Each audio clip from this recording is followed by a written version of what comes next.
Light a campfire, and everyone's a storyteller.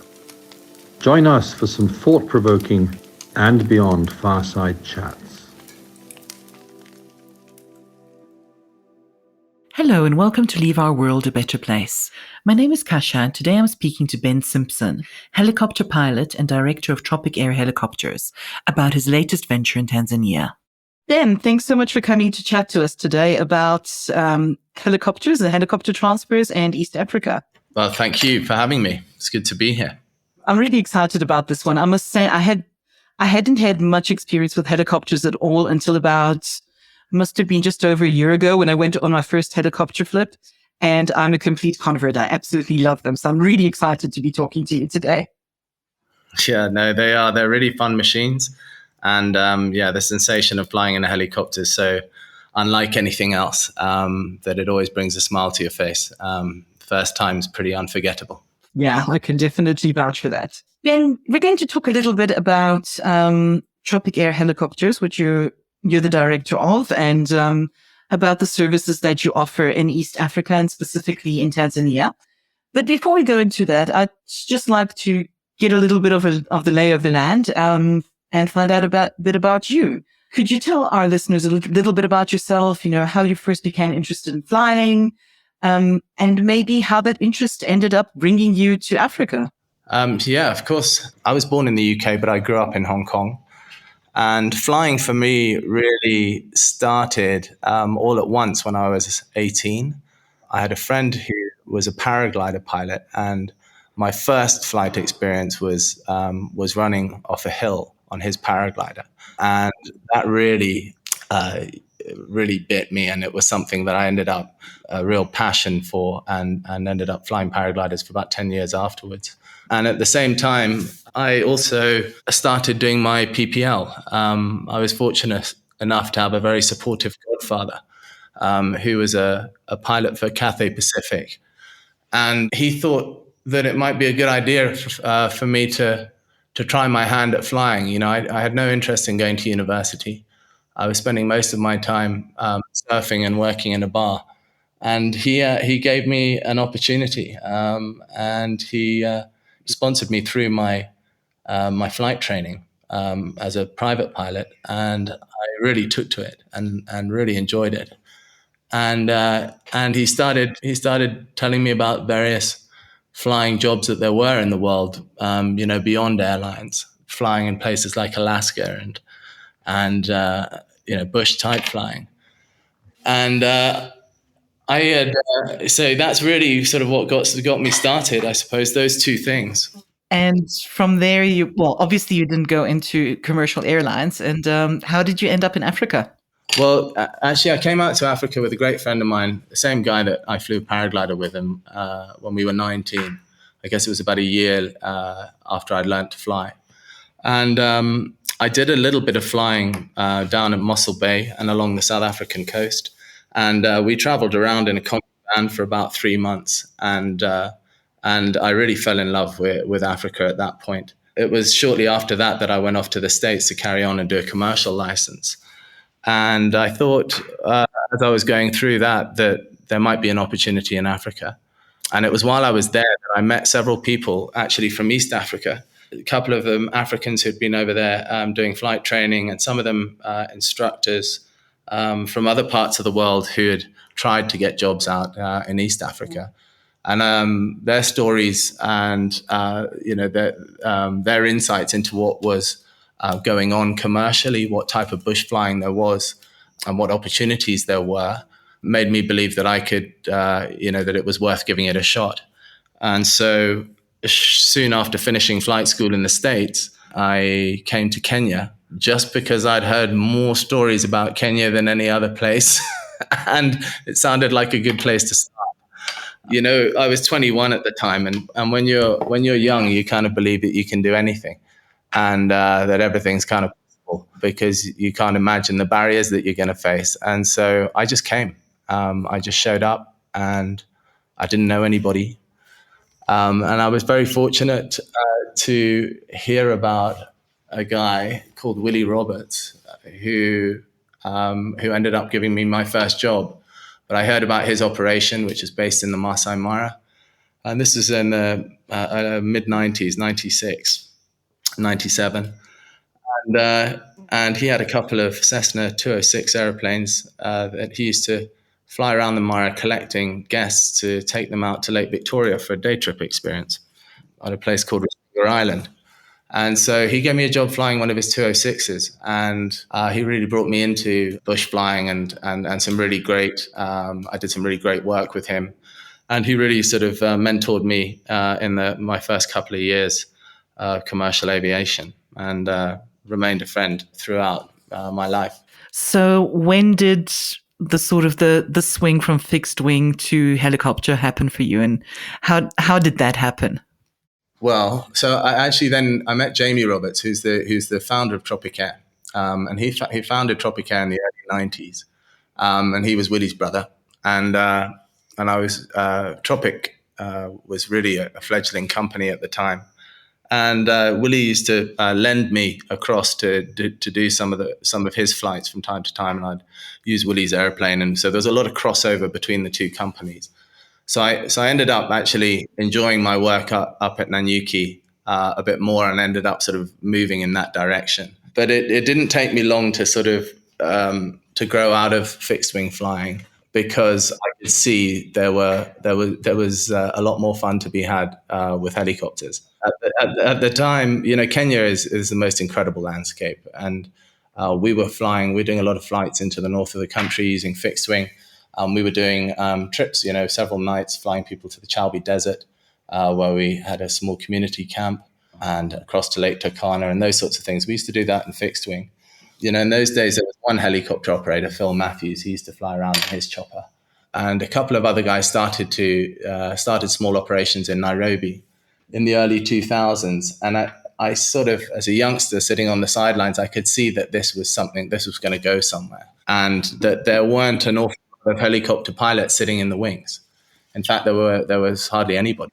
And so I kind of made the decision quite early on. I guess I'd only been flying fixed wing at that point for 4 or 5 years. And as it turned out, it was a really good decision to make. When I started in commercial helicopter flying, I think there were 4 available aircraft for hire under commercial operator licenses. And today, I think there's nearly 80, and that's 20 years only. So it really did boom, and it really was a good time to start. but mostly, my motivation was to get into the landscape. I spent a lot of time flying over it. My off time, I used to do a lot of motorcycle trips with my friends, and paragliding trips into the remote areas of northern Kenya. The helicopter was just a natural progression. It's a way to get people to that space, and also a way for me to a job that I could love, really. More than anything, it's what I'm doing in helicopters is all the things I want to do. And it turns out that people enjoy doing it with me. So that's kind of how things go. It's amazing when you can combine your natural inclination and your passion for something with work, basically. I've been very fortunate. There's no question, but and we have a lot of fun. But there is a lot of work behind it too. And have you seen things change a lot? Since you brought in the helicopters, since you started that helicopter division, how has the take up been, and how has that grown and increased? Do you find more and more people coming on board and using helicopters, and not just for like short scenic flights, but with Tropic Air, I know that you do entire itineraries. How has that grown and changed? Well, it did start with sort of morning trips or day trips. And from, we did a lot of Mount Kenya in the early days, servicing lodges and camps in the Laikipia area, of which there are many within close proximity to Tropic Air's base at Nanyuki. And it was very successful. We continued that trend and offered longer trips up towards Turkana with overnights to give us a chance to really reach out into those places. It really just grew from there. And then, within the safari industry as well, local operators, Willie Roberts came back on the scene with me because he was running a safari business at the time, and he was bringing clients and putting together 10-day itineraries with the helicopter, traveling to all the national parks in Kenya and beyond. which is really the main objective. And helicopters, they're really just expanding on your traditional itinerary and reaching the mountains that you see in the far distance, and seeing having a sundowner up there. It provides opportunities for you to really immerse yourself in the landscape. You can literally go anywhere. And so, it grew from there. The bigger itineraries, the bigger adventure trips, they kind of grew in another way. We do a lot of aerial filming as well in our past and even today. Since the BBC came out with Planet Earth in 2006, they raised the bar on wildlife filmmaking, and all the aerial shots in the Planet Earth were all done with stabilized cameras, very sophisticated and obviously quite expensive. But they set the bar now on aerials. And from that time onwards, all aerials in all these wildlife films today have to be of that quality in order to measure up. And I did a lot of work with the BBC from 2006 through to about 2015, and we did a lot of landmark series, the Africa series, Life, Nature's Great Events. There's so many. And those films took us to places like Ethiopia, which amazing. And we went to the Simien Mountains to film vultures, and we went to the Bali Mountains to film Ethiopian wolves, and various sites in the Rift Valley for other things. And it really opened my eyes to the possibility of doing a tourism trip up there, because now I knew the landscape, I knew a few places that I could stay at, and all I had to do was find somebody brave enough to sign up for it. And I was fortunate enough to meet some people that I did a couple of days in North Kenya, and they said, if you ever come up with anything fun to do, let us know. We'd love to go up to Ethiopia. I told them about my filming up there. And so I put it together, and they jumped in with both feet, and we had the most incredible trip. It ended up being a place that I spent, I suppose, nearly 11 years working there every year, sometimes up to 3 months a year. Really fell in love with Ethiopia, and we spent a lot of time up there and had a lot of fun. Of course, all that came to a halt with the war in Tigray, but it's quite encouraging that things are settling now, and it looks like that area is starting to open up. It is open to people on the ground, and we're hoping that we might be able to get back in there soon. So filming really opened up those trips, and then it just having clients like that, and then meeting others and doing those trips consistently made us realize that we could do these things elsewhere. And people were asking us, where are we going next year? And that led to the development of, a Uganda itinerary and a Uganda-Congo itinerary with a night on Nyiragongo. And we've just got kind of bigger and further away from home ever since. I've been down as far as Namibia. I've done several trips there, Botswana, and most recently we've been doing these incredible expeditionary trips into Chad, up in the Sahara, which we've been doing.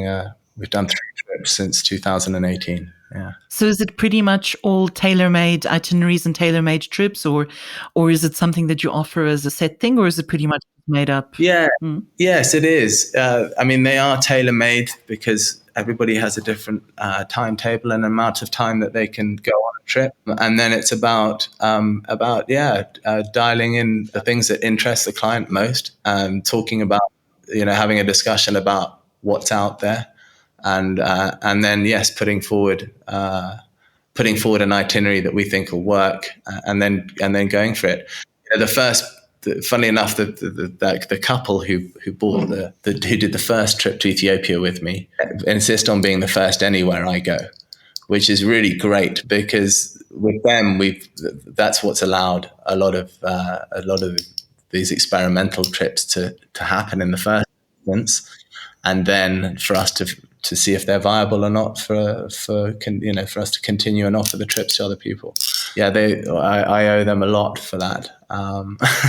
They're actually coming to Niger with me in December this year. So that's our next destination. So obviously the filming sounds as though it opened up a lot of new destinations and a lot of experiences to you. I must admit, I'm really curious though. What is it like actually doing that kind of work on a documentary? Are there challenges that it brings with it in terms of the actual flying and the things that you're expected to do that you wouldn't normally do? Yeah, definitely. It starts with where are you doing it? If it's somebody wants to do it wants to film a volcano in the Congo or a vulture in Ethiopia or whatever it is, we've got to get the aircraft to that place in the first instance. We've got to deal with the authorities. So all of that stuff's boring and difficult. But we've been doing it a long time, and we've learned the channels, and we have our friends and fixes in various places, and so those bits are normally overcome, and then, flying the equipment, it can be a challenge. We're trying to film wildlife,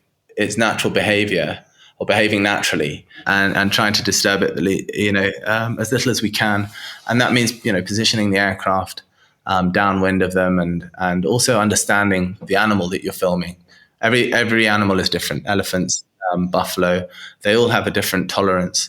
But a lot of them can actually become habituated to the helicopter within a relatively short space of time. Like wildebeest, for example, if you fly over wildebeest, the same sort of area of large herds of wildebeest for a period of 3 days, and you slowly each day get a bit closer. By on the fourth day, you can be flying almost over their heads, and they start ignoring it. They forget you're there. So there are those challenges, and then there's also sometimes some of the cameras we've been flying recently are enormous. We had one of our pilots, Timmy, was flying a specialized camera that films for simulator rides, and there are 4 cameras in the nose. It's sort of like an IMAX. It projects onto a dome.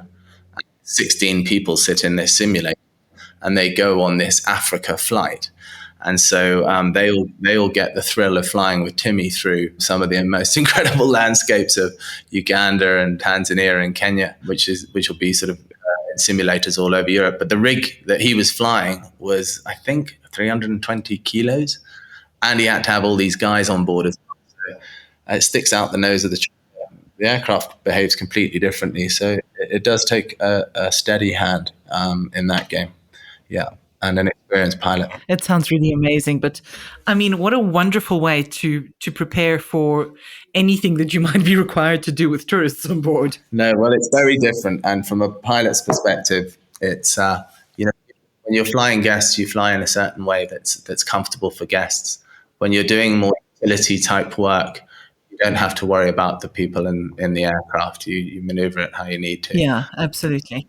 So it's a very different discipline. Let's talk a little bit about Tanzania. I know that you've recently partnered with Beyond for scenic transfers between some of our lodges in Tanzania. And I'm kind of curious about the thinking and how all of that works. Tanzania has got such a well-developed network of air charters, and everything is so really well connected as it is. Why this particular area? Why a partnership with Beyond, and why in Tanzania? What is it that you believe that a helicopter transfer service can offer that the normal scheduled flights or air charters can't offer? Firstly, we partnered with Beyond because they're a great company. They've got some fantastic properties here in Tanzania, and they're extremely well located along the western side of the Rift Valley, possibly one of the most scenically beautiful flying areas in Africa is Tanzania's northern Great Rift. And that really kind of starts from Lake Manyara and Iasi up through the Ngorongoro crater area, through all the volcanoes, the highlands, and Lengai, the active volcano, and Lake Natron, which is this kind of incredible lake which is sometimes the color of blood with cosmic salty swirls on it. I mean, it's otherworldly. The landscape is really very special. What we're able to do is get into it, and the helicopter has the unique ability to land anywhere. So we're not really doing flips with our business. That's never been our business. We prefer to go on more of a journey and to show off the diversity and the uniqueness of the landscape. And northern Tanzania certainly has that in spades. You've got lakes with flamingos, the variation in forests, the sort of lower tropical forests of Manyara compared to the highland forests of the crater. Incredible valleys and rivers. Lake Empekai within the Ngorongoro crater area is somewhere where we can land. It's this enchanted lake with a perfectly buffalo mown green grass all the way around it. It's surrounded by these huge indigenous trees, and there's always a flock of greater flamingo sitting on there. It takes your breath away. And we are cleared to go in there, to land there. We always carry coffee with us. We take picnics with us. The flying is fantastic, and we try not to fly more than about 45 minutes without landing. So, Empekai is just one of the places we can choose from. The alternative is Lengai, and Lengai is an active volcano. It's nearly 10,000 feet above sea level. It's that classic conical shape, and it's active. We can land. It's got an unusual summit where it has two craters on the summit. One of them is kind of dormant, and the other one has bubbling fumaroles in it. And so we can land on the dormant one and then walk across, literally sit there and watch it bubble.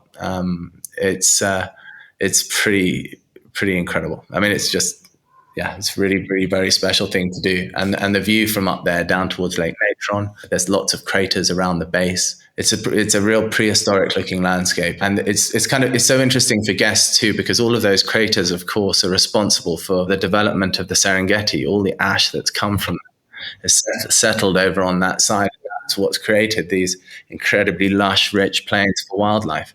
So it's all part of the story.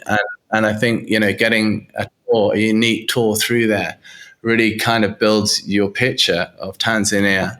And before you came, you might think, okay, I want to see Kilimanjaro and I want to see the Serengeti and Ngorongoro crater.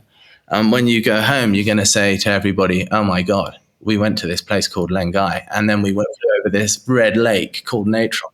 There are so many other special features out there, and we know where they are, and we want to show people the lesser known parts of Tanzania, which are equally incredible. So basically, I think what I'm hearing is that there's so much more flexibility, and it's not really just a way of getting from point A to point B. There's a whole journey, and it's kind of flexibility combined with local knowledge. So you know exactly where the best spots are, where to take people, and the helicopter gives you the flexibility to stop off and really explore them in the way that you want to. Yeah, that's right. We don't fly in a straight line anywhere except when we're flying home empty. When we've got guests on board, we fly slow and we highlight an interesting route for the entire time you're on board. There's always something to look at. It's a special experience, and I hope that we'll get a lot of clients. What I was going to say to you before is that and beyond, you have property in Manyara, you have your Crater Lodge, and you have Klein's Camp, and they all sit right along the route. So it makes perfect sense to have a helicopter pick you up at the door, transfer you between those places, and fully immerse yourself in that landscape as well while you're at it, not just take flight. So it's another whole morning's activity, which is really great. And I think you're perfectly right. It does give you that idea of how everything connects together and how the landscape evolved over time. It's pretty amazing. Yeah, that's right. Yeah, I think it is. I think it's nice for people to see that and have it shown to them. Yeah. In terms of the actual sort of, the details of how all of this is offered, what kind of helicopters do you use for this? How big are they? And, what kind of special features, if any, do they have? Right, yeah. Well, we currently have one helicopter in Tanzania. We hope to supplement it very soon, within the next couple of months. The aircraft we have is an Airbus H130.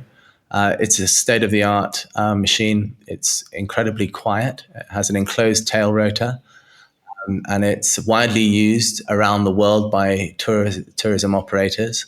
They're seen a lot in the Grand Canyon, Hawaii, those sorts of places. It carries a pilot plus 6 passengers. Everybody faces forward. It has incredible visibility. The seats in the back are higher in a sort of theater-like arrangement than the seats in the front. So everybody gets a great view. Plus, with us landing as often as we do, there's an opportunity for people to switch around. And so, with 2 landings, everybody gets an opportunity to sit by a door or sit in the front. And the front of this aircraft actually has 2 passenger seats. So 3 with the pilot. There are 3 across the front. Yeah, so it's air conditioned. We've got headsets, which we can all chat with each other. We can also put music on. We also have the ability to slide the doors open in flight. If we have serious photographers, then we would normally give them an extra safety belt and teach them the operation of the door and all the safety things that go with that, loose articles. And then they can shoot with the open door. And that really does make a big difference. If you are a serious photographer, you don't really want a bit of perspex between you and the subject. And myself and all our pilots have a lot of experience with filmmakers and professional photographers. So they're good at getting you into the right spot to take your shot. In terms of what a guest would expect, can you sort of run me through how that would look? From takeoff, do you know pretty much exactly where you're going to go and where you're going to land straight off? Or is that something that you figure out as you're going along the way? What other details? Like, can you take luggage and how much luggage? Sure. Are there age restrictions? Is there anything else that guests would actually sort of need to be aware of before they decided to do this? Yeah, we do have a luggage restriction. If we've got 4 passengers, we can carry their luggage. 4 passengers or less, we can carry their luggage. But the luggage must be in soft duffel bags. So they can't have any rigid sides to them and they can't have any wheels. Otherwise, they simply don't fit into the space that the cargo space that we have. So provided and 15 kilos each, plus a 5 kilo hand carry. Typically, we can carry 6 people with their hand carry luggage only. And if we were doing a transfer between, let's say, Klein's, the Crater Lodge, then if there were 6 people, we would send their luggage by road. But most likely we'd arrive at the same time because we spend quite a lot of time exploring and walking around and stuff like that. So yeah, that's how we manage the luggage. All right. The route that you're going to take, do you agree that up ahead of time? Or is it flexible enough that you can actually stop off if the guests are flying along and they see something really amazing and they want to stop off and have a look? Yeah, no, absolutely. Sometimes we can do spontaneous landings. I mean, it depends which area we're in. Typically, all the landings that we make are prearranged with various authorities. Everywhere, every bit of ground in Tanzania is under somebody's control. So one has to have that sort of sorted out. But generally speaking, we do kind of stick to more or less the same route, not always the same order. But the main features along that route are the things that, we don't want you to miss out on. So we try and show you everything that's in between. And yes, we can. If we see something interesting, we circle around. We're not watching the clock. It does get sort of mixed up, and we're happy to do things spontaneously. Absolutely. You mentioned really briefly, the training. Can you talk a little bit about, what kind of training that your pilots go through, and even a little bit about how who your pilots are? I believe you do a little bit of training and work experience for pilots in East Africa.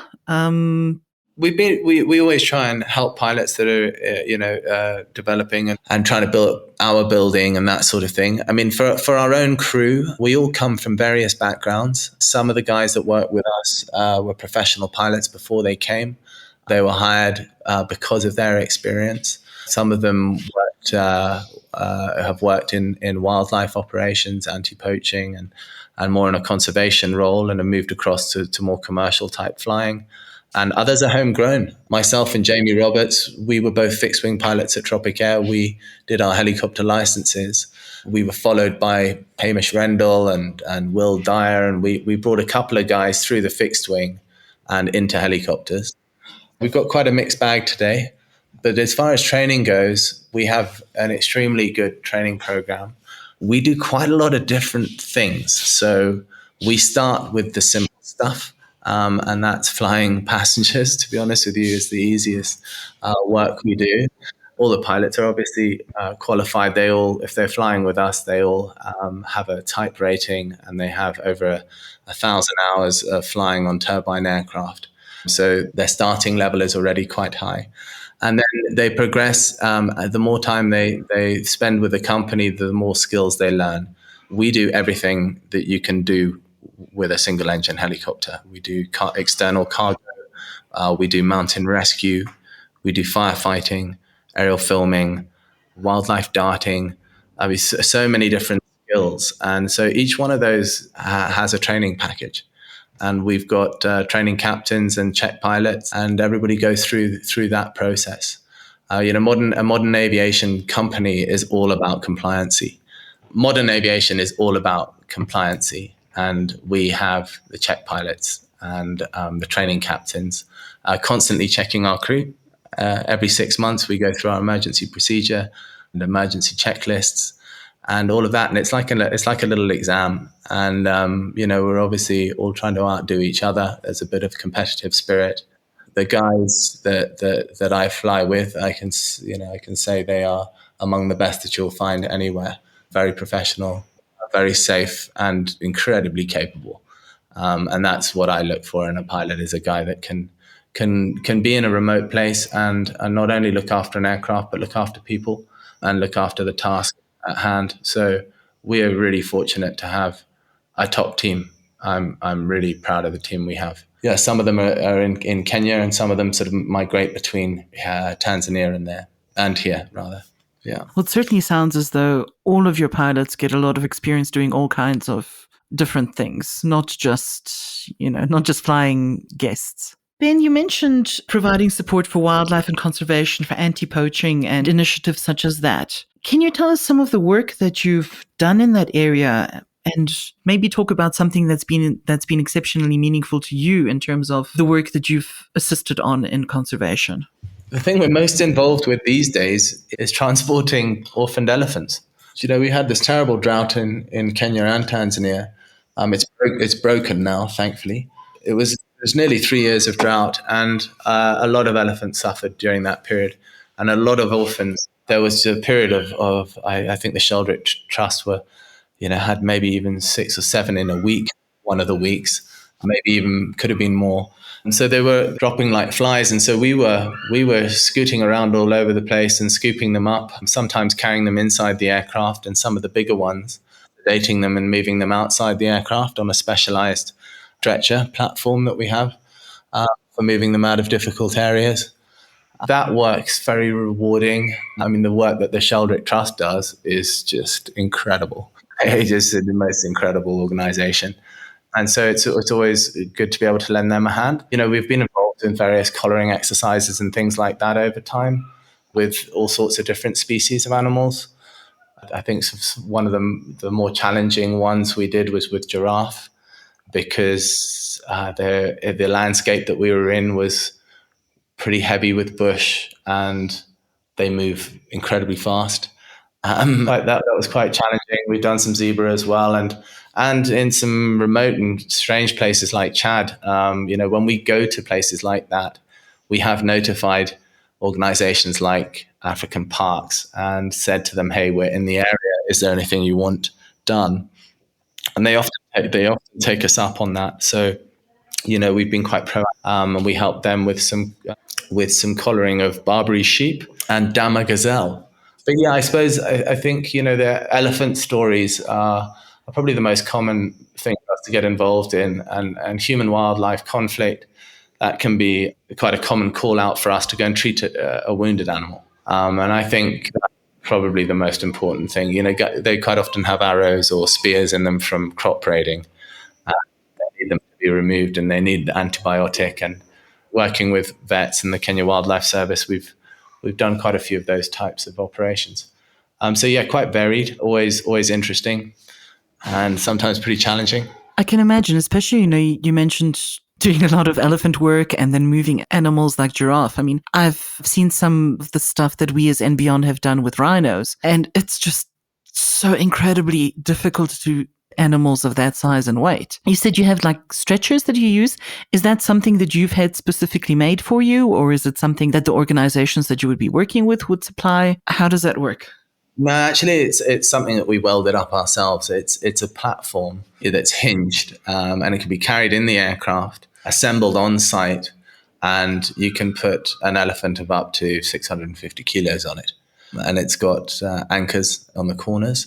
And then we have an additional safety net that we put around the outside. It's quite a rig. And yeah, these are all rigs that we've developed ourselves. If it flies underneath the aircraft, it's not part of the aircraft. You can kind of build what you like. We've got other things like that too, actually. We were asked, going back now, it must be about 2012, I think.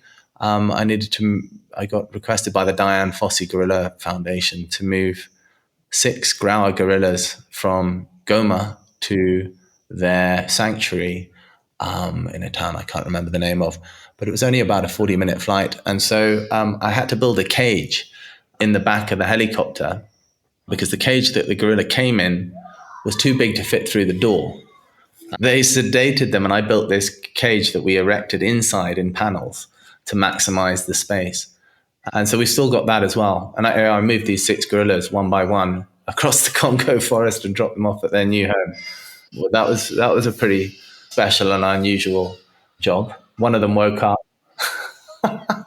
The first one woke up, and the vet who was sitting next to me, he kind of pointed his thumb backwards, and I looked between our shoulders, and this gorilla's face was pressed up against the cage right between us.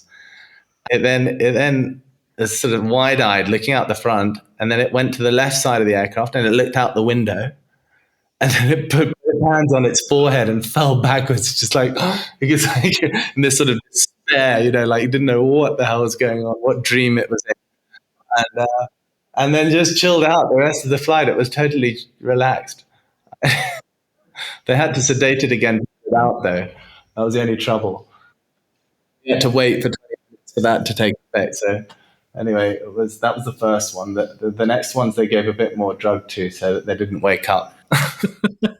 Yeah, it's amazing. The one thing I've learned about conservation is a lot of stuff happens by trial and error. So whether it's making your own equipment or figuring out the right dosage for whichever animal species it is, it tends to be like that. Yeah, it is making me smile thinking about it. Ben, I do want to ask you about some of your favorite places to fly through. But before I do that, the only place I've ever actually done helicopter flights has been Botswana. And I know that the same is true for quite a few of the guests who travel with us. Can you kind of talk about, for somebody who's done a scenic helicopter flip or a transfer in the Okavango Delta, how does that experience compare to what you're able to offer in Tanzania? I mean, Botswana is a unique environment. Flying over the Okavango, I think it's great to see from the air. I think probably the flight's quite short, maybe 30 or 45 minutes, and you might see some wildlife and some sort of remote parts of the Delta. But ultimately, it's quite two-dimensional. Botswana is a flat landscape, and as a pilot, I really need to be flying in mountains, especially in helicopter.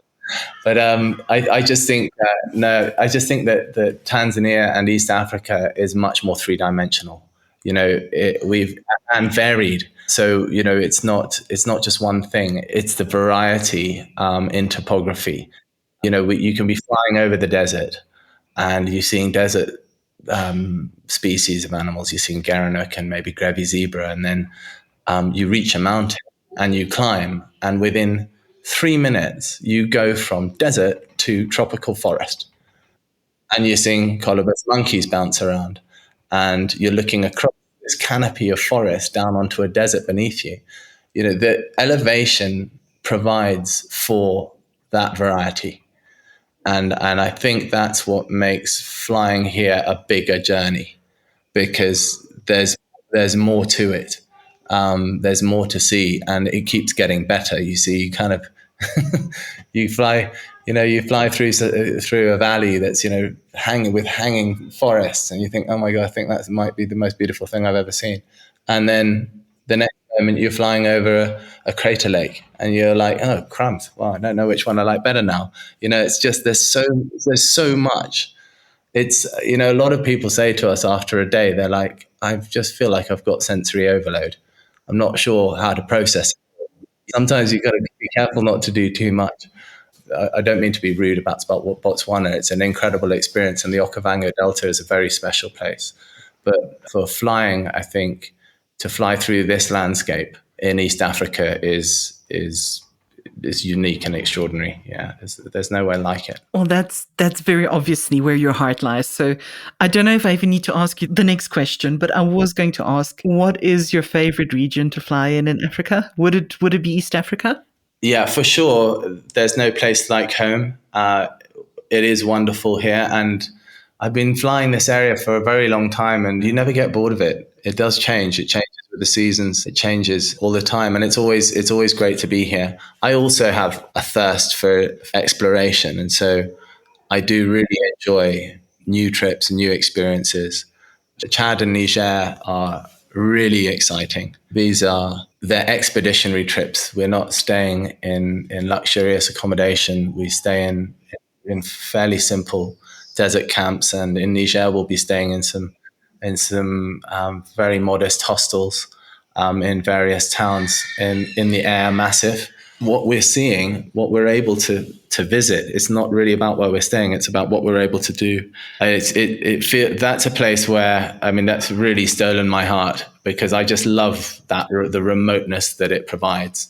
And you can stand on a hillside in the Tibesti, where you're looking toward Libya and Algeria, and in a landscape of nothing, but the most beautiful landscape of nothing. And it feels like you're standing on the edge of the earth. It's like nothing, and it's like nowhere else or any other place has given me that experience. But it's so far from home, and it's so difficult to put it all together. And so we can't do it all the time. It's one of those sort of special places that, and while it's open, and that's the other thing that we've learned in our business is, Ethiopia, the countries that we choose to do our tourism, we're doing it there because it's hard. It's because it's hard to travel there. It's very difficult to do these things on the ground in the same way. To spend 8 days in Ethiopia and see the Simien Mountains, the Danakil Depression, the rock churches of Tigray, to do all of those things in such a short period of time, that's why we were going to those places. It allowed people access when they don't. One thing they don't have is time, so often. And then the Congo as well, and all of these places, they're great fun, but then they're only open for as long as they're open. You kind of have to take your opportunity. And that's the thing. So we get closed out of a lot of the places that I love to fly periodically. Some of them are starting to come back to us. But yeah, I think Chad definitely takes the biscuit. Well, I suppose that's the real beauty of the helicopter. You can really quickly combine so many truly remote places that, that are totally inaccessible in any other way, that you wouldn't be able to squeeze into a relatively short period of time. Well, that's it, exactly. Particularly out there, it's the discovery. We're walking in on 8,000-year-old rock art sites in the middle of the Sahara with paintings of rhinoceros and plains game and things that you can't even imagine would be in that landscape. So that access to those sites, and with the right experts, you can do phenomenal things. There's so many of those types of things available in Tanzania. I mean, just between the crater and Clines, again, you've got the Old Divide Gorge. That's another place we can call into and go and look at the sites where they've found hominids, and there are rock art sites along Piaya, at the bottom of the hills of the Gaul Mountains. So there are other things that we're hoping that we'll stitch in to our itinerary, as well as some cultural elements. There's the Hadzabe down at Iasi, and there's some very traditional Maasai in the highlands of Ngorongoro. So, we're really hoping to develop those elements too. So it's not all just about flying. Our trips we try and be, on the longer trips, we're always trying to be fully immersive in what we're doing, and, the historical, the cultural, as well as the beautiful scenery. I think it's really important to an experience. And I think that all those elements can be added to what we're doing with and beyond, which is exciting. Ben, it definitely sounds as though you've got a lot on your plate going on at the moment. So is that pretty much what's next for you? Developing Tanzania, getting into Chad and Niger again, or are there even more plans that you've got? Well, yes, I'm in Tanzania. I'm loving it here. I feel energized, starting something new. It's familiar ground, but it's got different rules. There's a great drive in this country toward foreign investors. The president effect is in full swing. Tanzania has a fantastic president, and Mama Samia, and she is really propelling things forward, which has made our experience very good as we develop the company. And yeah, I'm working on developing a rescue program for Kilimanjaro at the moment with TANAPA, with the Tanzania National Parks Authority. And that'll include firefighting protection and aid and services that we can help them with, and also porter and ranger protection on the mountain, as well as medevacs for clients. So that's all good. And then, all these other things, they're always on the sidelines, and we sort of chip away and people express an interest. And if we get enough people, we try and put it together and get there.